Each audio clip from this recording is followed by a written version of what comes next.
Magandang araw, ko po si JM De Jesus para sa Pasada Balita ngayong alas 4. Dalawang bagong batas ang nilagdaan ni Pangulong Ferdinand Marcos Jr. para sa pagtatayo ng mga mahalagang pasilidad sa lalawigan ng Bataan at Aurora. Aprobado na ang Republic Act 1223-9 para sa pagtatayo ng Bataan High School for Sports sa bayan ng Bagac. Layo nitong paunlarin ang talento at kasanayan ng mga kabataang Pinoy sa larangan ng palakasan. Pangangasiwaan ito ng Department of Education o DepEd, katuwang ang Philippine Sports Commission o PSC at National Academy of Sports o NAS.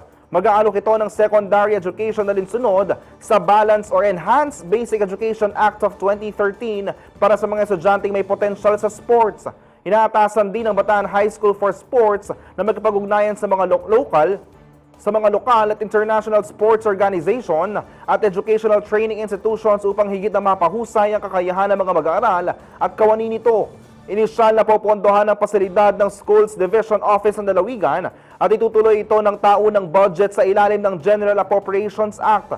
Samantala, nilagdaan din ng Pangulong Republic Act 12240 para naman sa pagtatayo ng Aurora Medical Center sa bayan ng Balera. Isa itong Level 3 General Hospital na may kapasidad na 200 beds at pangangasiwaan ng Department of Health.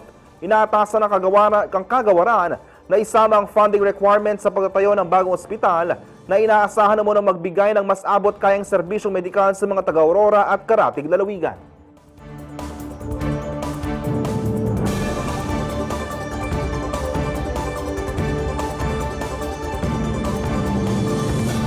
Abangan ang iba pang mga balita mamayang alas 6 ng gabi sa CLTV 36 News. Ako po si JM De Jesus. Magandang araw po.